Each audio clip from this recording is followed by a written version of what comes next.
Hey everyone, it's Trevor with etrailer. Today we're doing an overview of the Swagman XTC2 tilt bike rack on the back of our 2016 Honda CR-V. Now first impressions, this bike rack looks great, doesn't seem that out of place to me, looks like it fits it very well, and it does also have a tilt function so that you can get into the back of the hatch. And to access that, you just reach down here, pull this pin out, and once it's out, grab the top of your bike, and then as you can see, it slowly comes down so you don't have to worry about it falling down at you at once.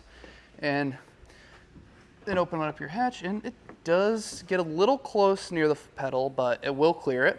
And now you can get anything out of the back of your vehicle or just sit down after a long ride. Now that we got the bike rack back up, we can go ahead and take a closer look at it and actually get the bike off.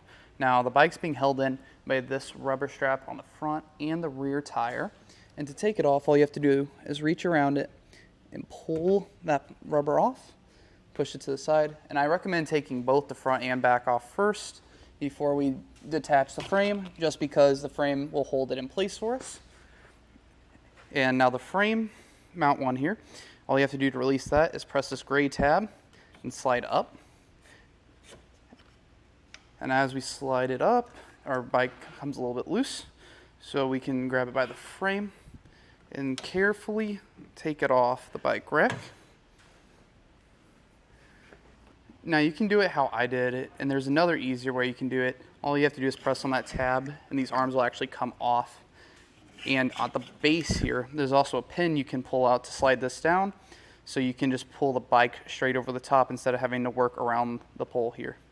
Now another thing I noticed when I was putting the bike on was that this adjusts really easily. You can just loosen it up, move it back and forth on both sides to adjust for your bike. Plus it holds 35 pounds per tray.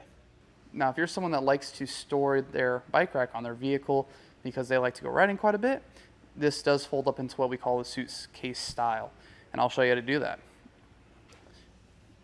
Now all you have to do is on both sides there's these pins that you can work out. Once they're out, the whole tray actually folds up. And then you can put your pin back in place. Now keep in mind that this is a new bike rack, so that powder coat might be a little thick, that obstructing the holes. So a good trick is you can pull up on the bike rack to allow it to slide in and out easier. First couple of times, it's not going to want to go in and out very easily, but the more you do it, the easier it'll become.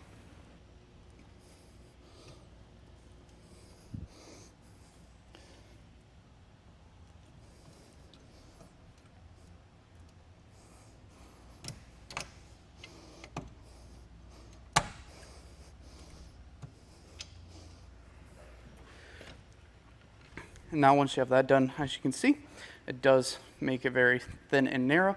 And if you don't want to leave it on your vehicle too, you can also fold it up like this to make it easier to store in your house. Now for some measurements. So from the center of our bumper to the furthest outside edge, we're looking at about 22.5 inches. So that's how much length you'll be adding to the vehicle when you have this on here. And from your bumper to the closest inside edge, we're looking at about 7.5 inches. So you'll have a good amount of space between your back hatch and this, so you won't have to worry about it making contact with your vehicle when you're driving. Now keep in mind these measurements are going to help you out if you're parking in a small garage or maybe you're parking in a tight parking space. Now another feature of this bike rack I like is that it has this raised shank on it, so it gives you ample amount of ground clearance, so it shouldn't be something you have to worry about on your CR-V. Another thing I like, it has this adapter piece on it, so it'll work with any 2-inch by 2-inch hitch receiver. But if you have another car at home that's a 1 1/4 by 1 1/4, you can just pop that adapter piece off and it'll work with that hitch too.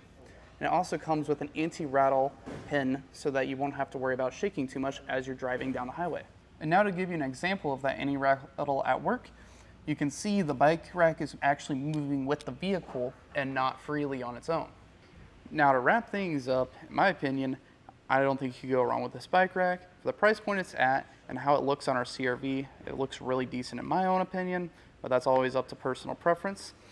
And that was just a look at it of the Swagman XTC2 tilt bike rack on our 2016 Honda CR-V. My name's Trevor. Thank you for watching.